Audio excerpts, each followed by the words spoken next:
지금 잠시 눈을 감아보세요. 그리고 아주 천천히 귀를 막아보세요.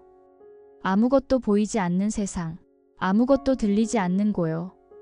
그 속에서 당신은 무엇을 느낄 수 있을까요? 손끝에 스치는 바람, 코끝을 간지리는 향기, 혀끝에 맴도는 맛.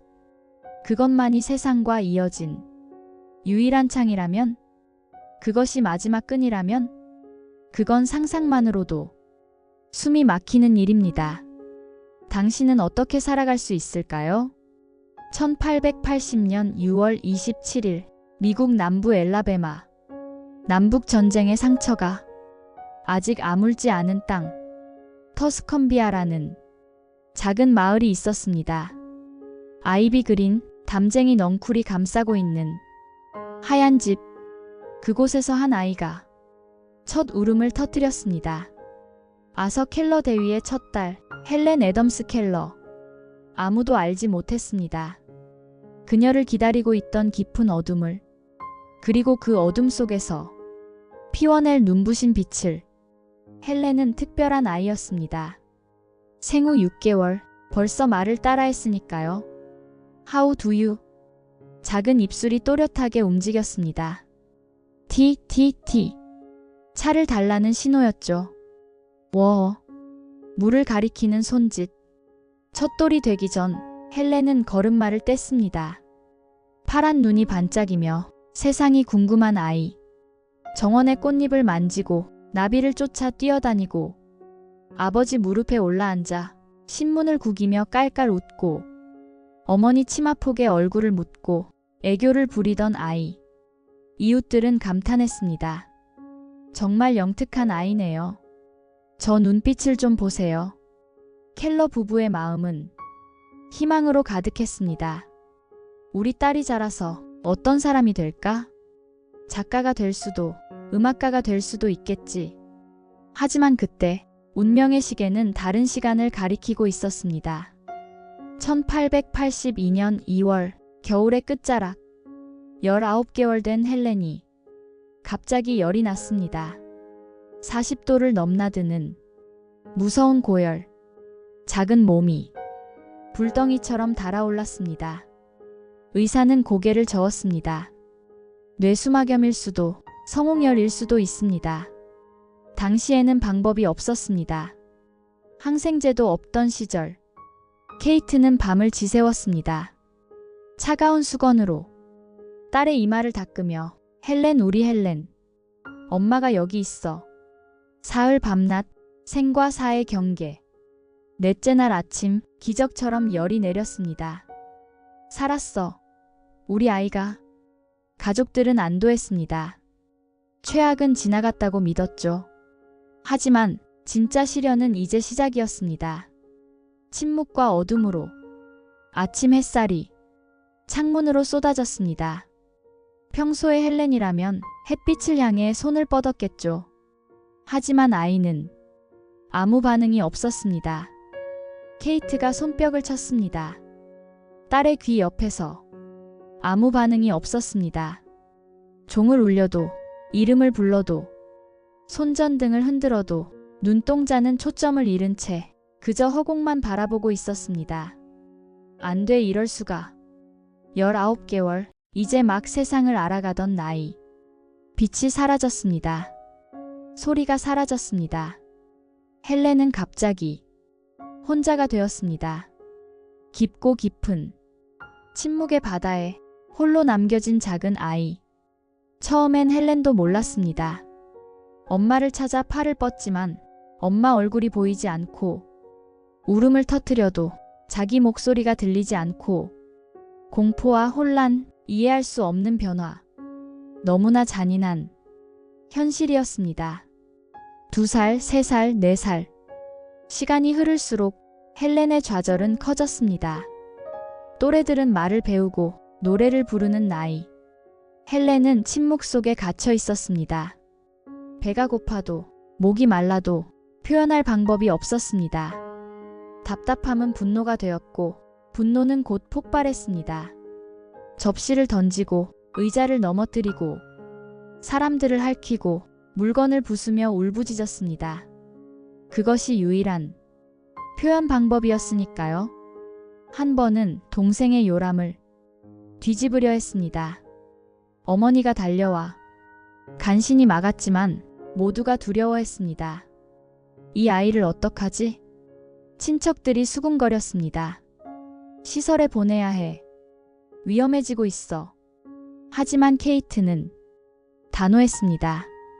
내 딸을 포기 못해. 분명 방법이 있을 거야. 켈러 부부는 포기하지 않았습니다. 볼티모어의 명의, 워싱턴의 전문가, 할 수 있는 모든 것을 시도했습니다. 하지만 대답은 같았습니다. 시신경이 죽었습니다. 청신경도 마찬가지고요. 현대의학으로는 불가능합니다. 절망의 순간 한 의사가 말했습니다. 치료는 불가능하지만 교육은 가능할지도. 교육이요? 알렉산더 그레이엄 벨, 전화기를 발명한 분 있죠? 그분이 청각장애인 교육에 관심이 많습니다. 1886년 여름 6살 헬렌 벨 박사를 만났습니다. 따뜻한 손길, 부드러운 수염. 헬렌은 처음으로 안정을 찾았습니다. 자신을 거부하지 않는, 이해하는 사람. 벨 박사가 말했습니다. 보스턴에 퍼킨스 맹학교가 있소. 아나그노스 교장에게 편지를. 운명의 문이 열리기 시작했습니다. 퍼킨스 맹학교. 50년 전 한 소녀를 성공적으로 교육한 곳. 교장은 편지를 읽고 한 사람을 떠올렸습니다. 앤 설리번. 20살의 젊은 여성. 그녀도 어둠을 알았습니다. 아일랜드 이민자의 딸, 5살의 시력을 잃고 어머니가 세상을 떠난 뒤 빈민 구호소에서 자랐죠. 하지만 불굴의 의지로 맹학교를 수석 졸업했습니다. 앤, 알라바마의 한 아이, 가르쳐 주겠나? 시청각 장애라고요? 그래, 쉽지 않을 거야. 하지만 자네라면. 앤은 결심했습니다. 자신도 어둠을 아니까, 그 고통을 아니까. 1887년 3월 3일, 운명의 만남이 시작되었습니다. 기차가 도착했습니다. 터스컨비아 역. 검은 드레스의 젊은 여성, 앤 설리번. 켈러 가족이 마차로 그녀를 맞았습니다. 집에 도착하자 헬렌이 현관에 있었습니다. 진동으로 느꼈나 봅니다. 누군가 왔다는 것을. 앤이 다가가자 헬렌은 가방을 뒤졌습니다. 과자나 사탕을 찾는 것이었죠. 앤은 인형을 꺼내 헬렌 손에 쥐어주었습니다. 그리고 작은 손바닥에 천천히 썼습니다. D-5-L-L. 헬렌이 흥미를 보였습니다. 손가락 놀이인가? 따라하기 시작했지만 곧 실증을 냈습니다. 앤이 다시 시도하자 헬렌은 인형을 던졌습니다. 산산조각. 첫 선물에 실패. 하지만 앤은 포기하지 않았습니다. 처음 2주는 전쟁이었습니다. 헬렌은 새 선생님을 완강히 거부했습니다. 특히 식사 시간, 정말 끔찍했죠. 손으로 음식을 집어먹고 남의 접시를 빼앗고. 가족들은 내버려 뒀지만 앤은 달랐습니다. 이대로는 안 됩니다. 예절부터 가르쳐야 해요. 앤과 헬렌, 식당에 단둘이 남았습니다. 숟가락을 쥐어주면 헬렌은 던졌습니다. 다시 쥐어주면 또 던졌습니다. 2시간의 사투 끝에 헬렌은 숟가락을 들었습니다. 작은 승리. 하지만 시작이었습니다. 앤은 깨달았습니다. 동정이 아니라 일관된 교육이 필요하다는 것을. 앤이 제안했습니다. 헬렌과 저만의 공간이 필요합니다. 가족의 과보호에서 벗어나야 합니다. 정원의 작은 별채, 2주간의 합숙 교육.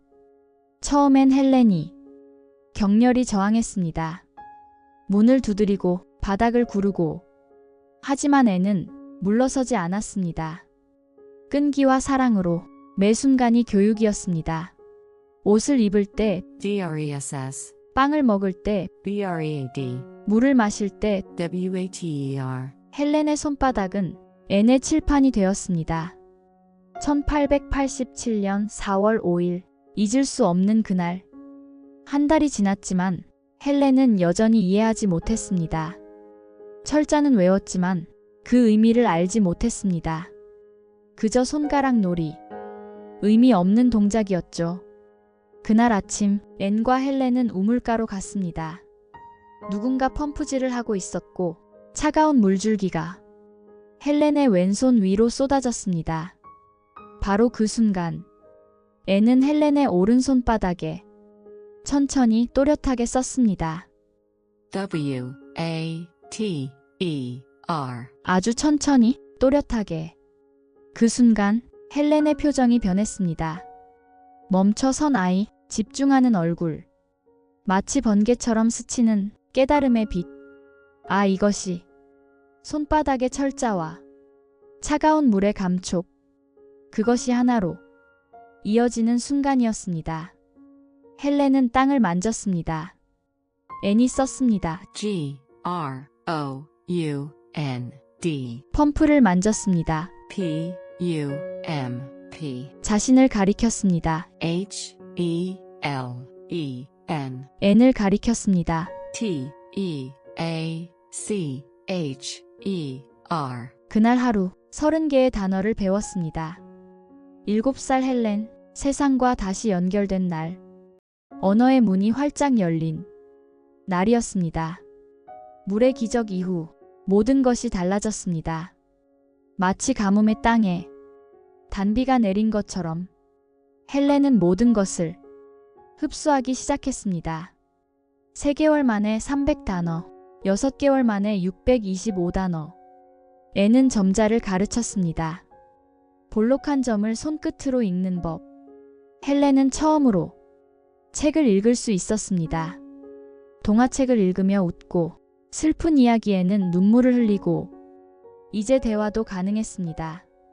손바닥에 철자를 쓰면 상대도 답을 적어주는 방식.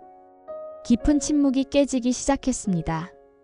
1890년 10살 헬렌. 노르웨이의 한 소녀가 말하는 법을 배웠다는 소식. 헬렌이 간청했습니다. 저도 말하고 싶어요. 제 목소리로요. 보스턴 호레이스 맨 학교 사라 풀러 선생님. 헬렌은 선생님 얼굴에 손을 올렸습니다. 입술의 움직임, 목의 진동, 혀의 위치, 이의 위치. 하나하나 촉각으로 익혔습니다. 첫 수업에서 6개의 소리를 배웠습니다. M P A S T I. 일주일 후 첫 문장을 말했습니다. I am not dumb now. 저는 이제 벙어리가 아니에요. 완벽하지 않았지만 헬렌에게는 기적이었습니다. 자신의 목소리, 처음으로 낸 말이었으니까요. 16살, 케임브리지 여학교 입학. 모두가 말렸습니다. 시청각 장애인이 대학을? 불가능한 일이야. 하지만 헬렌은 꿈을 포기하지 않았습니다. 레드클리프에 가고 싶어요. 하버드의 자매 학교요. 앤은 모든 교과서를 점자로 번역했습니다. 수학, 역사, 문학, 라틴어, 독일어, 프랑스어. 수업 중에는 교수님의 강의를 손바닥에 옮겨 적었고 시험은 타자기로 답안을 작성했습니다. 남들보다 몇 배의 시간, 몇 배의 노력. 하지만 헬렌은 해냈습니다. 1900년 가을, 20살의 헬렌. 레드클리프 대학 신입생이 되었습니다. 입학시험 우수 성적, 독일어와 영어는 최고점. 대학 생활은 쉽지 않았습니다. 점자 교재 부족, 빠른 강의 속도. 그래도 포기하지 않았습니다. 셰익스피어를 읽고 칸트를 공부하고 경제학과 정치학을 익혔습니다. 대학 2학년 글쓰기를 시작했습니다. 레이디스 홈 저널에 자신의 이야기를 연재했고 독자들의 반응은 폭발적이었습니다. 1902년 22살 자서전 내 생애의 이야기를 출간했습니다. 어둠 속에서도 아름다움을 찾을 수 있습니다. 침묵 속에서도 음악을 들을 수 있습니다. 책은 즉시 베스트셀러가 되었고 50개 언어로 번역되었습니다. 마크 트웨인이 말했습니다. 19세기 가장 흥미로운 두 사람, 나폴레옹과 헬렌 켈러. 세계가 주목했습니다. 기적의 여인에게 1904년 6월 28일 레드클리프 대학 우등 졸업, 시청각 장애인 최초로 학사 학위를 받았습니다. 기자들이 물었습니다. 앞으로의 계획은? 헬렌이 답했습니다. 저와 같은 사람들을 돕고 싶습니다. 장애는 불편함일 뿐 불가능이 아님을 보여주겠습니다. 새로운 여정의 시작이었습니다. 대학 졸업 후 강연 여행이 시작되었습니다. 미국 동부에서 시작해 중서부, 남부, 서부까지 강연장마다 사람들이 가득 몰려들었습니다. 여러분의 얼굴을 볼 수 없습니다. 여러분의 목소리를 들을 수 없습니다. 하지만 느낄 수 있습니다. 여러분의 따뜻한 마음을. 완벽하지 않은 발음이었지만 진정성이 있었습니다. 청중들은 눈물을 흘렸습니다. 헬렌은 단순한 강연자가 아니었습니다. 그녀는 장애의 많은 원인이 가난과 전쟁에서 비롯된다는 사실을 깨달았습니다. 여성 참정권 운동, 인종차별 반대, 남부 출신이었지만 흑인의 권리를 옹호했습니다. 비난이 쏟아졌지만 굴복하지 않았습니다. 정의를 위한 외로운 싸움이었습니다. 1921년 미국 맹인 재단 설립. 헬렌은 핵심 멤버로 전국을 돌며 활동했습니다. 점자 도서 보급, 교육시설 확충. 한 사업가가 물었습니다. 왜 맹인을 도와야 합니까? 헬렌이 답했습니다. 저를 보십시오. 가능성은 기회에서 나옵니다. 그 말에 사업가는 거액을 기부했습니다. 40년이 넘는 세월, 앤과 헬렌은 함께했습니다. 스승과 제자를 넘어 가족이자 동반자. 1905년 앤은 존 메이시와 결혼했습니다. 세 사람은 함께 살았지만 1914년 별거 힘든 시간이었지만 앤과 헬렌은 끝까지 함께했습니다. 1916년 36살 피터 페이건, 젊은 기자이자 비서. 두 사람은 사랑에 빠졌습니다. 피터가 고백했습니다. 당신을 사랑합니다. 결혼해 주시겠습니까? 헬렌의 가슴이 처음으로 떨렸습니다. 하지만 가족의 반대. 장애인이 결혼이라니. 어머니는 피터를 쫓아내고 헬렌을 가두었습니다. 헬렌은 회고했습니다. 그때 처음으로 장애가 저주처럼 느껴졌습니다. 이루어지지 못한 첫사랑의 아픔이었습니다. 1924년 첫 해외여행. 앤과 폴리 톰슨, 새로운 동반자와 함께 영국 런던 왕립극장. 2000명의 청중. 어둠은 빛을 더욱 소중하게 만듭니다. 침묵은 소리를 더욱 아름답게 만듭니다. 기립박수. 유럽이 감동했습니다. 1936년 10월 20일. 70살의 앤, 긴 투병 끝에 영면. 헬렌은 앤의 손을 마지막까지 잡고 있었습니다. 손바닥에 썼습니다. 선생님 사랑해요. 영원히 감사해요. 장례식에서 헬렌은 떨리는 목소리로 말했습니다. 선생님은 제 어둠에 빛을 가져다 주셨습니다. 제 침묵에 언어를 심어주셨습니다. 어떻게 살아야 할지 모르겠습니다. 하지만 알고 있었습니다. 앤이 원하는 것은 계속 나아가는 것임을. 1941년 진주만 공습. 미국이 전쟁에 참전했습니다. 61살 헬렌은 할 수 있는 일을 찾았습니다. 시각을 잃은 군인들을 병원에서 만났습니다. 저도 볼 수 없습니다. 하지만 살아갈 수 있습니다. 여러분도 할 수 있습니다. 젊은 병사가 울며 말했습니다. 당신이 해냈다면 저도 할 수 있겠죠. 점자 도서 보급, 재활 프로그램 개발. 루스벨트 대통령이 말했습니다. 당신은 미국의 보물입니다. 전쟁이 끝난 후 헬렌은 더 바빠졌습니다. 1946년 맹인 해외 원조 협회를 설립했습니다. 그리스, 이탈리아, 프랑스, 중동, 아프리카, 아시아. 70이 넘은 나이에도 쉬지 않는 열정. 네루 총리, 골다 메이어. 세계의 지도자들과 만났습니다. 남아프리카에서 피부색 차별은 장애 차별과 같습니다. 용기 있는 발언이었습니다. 1955년 한국 방문. 전쟁 후 2년 폐허가 된 서울. 맹아학교를 찾았습니다. 아이들이 점자 편지를, 수화로 노래를. 헬렌의 눈에 눈물이 흘렀습니다. 한국의 아이들아, 혼자가 아니야. 희망을 잃지 마. 빛은 반드시 온단다. 한국 정부는 문화훈장을 수여했습니다. 잊을 수 없는 만남이었습니다. 앤이 떠난 후 폴리 톰슨이 동반자가 되었습니다. 충실한 스코틀랜드 여인 30년을 함께했습니다.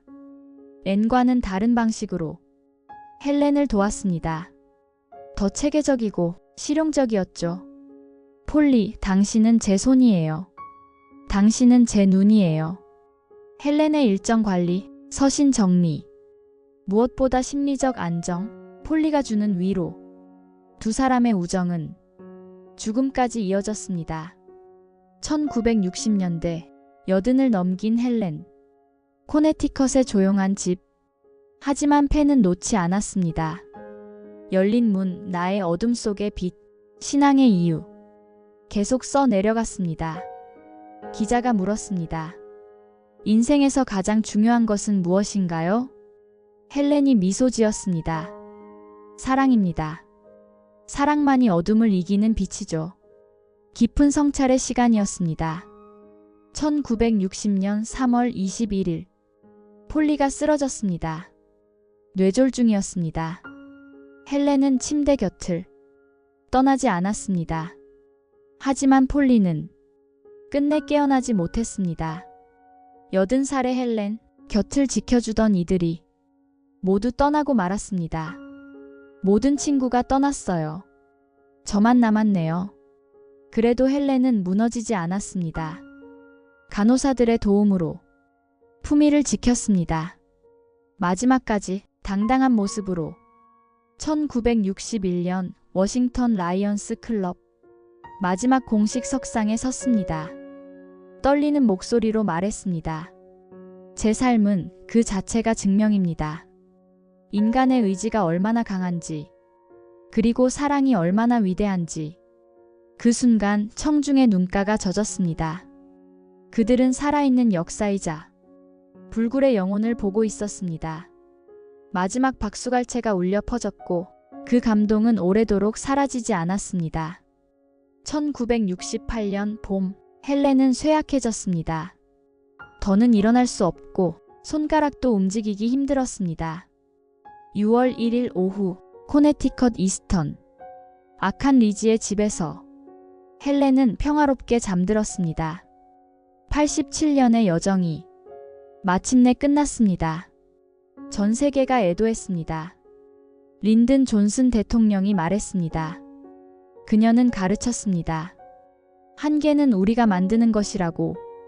위대한 영혼의 안식이었습니다. 헬렌이 떠난 후에도 그녀의 정신은 계속됩니다. 헬렌 켈러 재단은 지금도 활동을 이어가고 있습니다. 전 세계 수백만 명이 시청각 장애인을 교육하며 점자 도서관을 늘리고 특수교육을 한 단계 더 발전시켰습니다. 그리고 무엇보다 사람들의 인식을 바꿨습니다. 장애는 극복해야 할 약점이 아니라 함께 살아가는 세상의 한 모습이라는 것을. 이것이 헬렌이 우리에게 남긴 가장 위대한 유산입니다.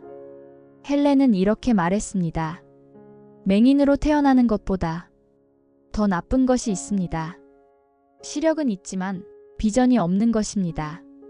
최선을 다할 때 어떤 기적이 일어날지 아무도 모릅니다.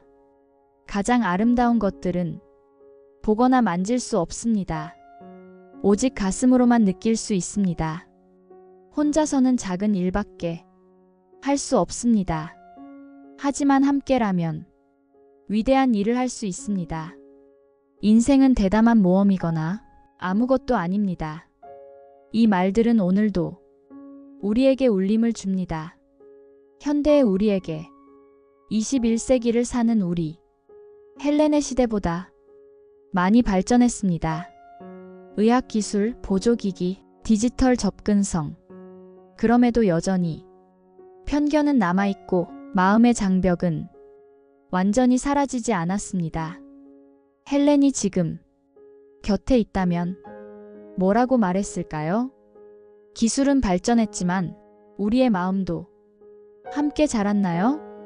우리가 함께 깊이 생각해 볼 질문입니다. 지금 이 순간 당신 곁에 빛을 느껴보세요.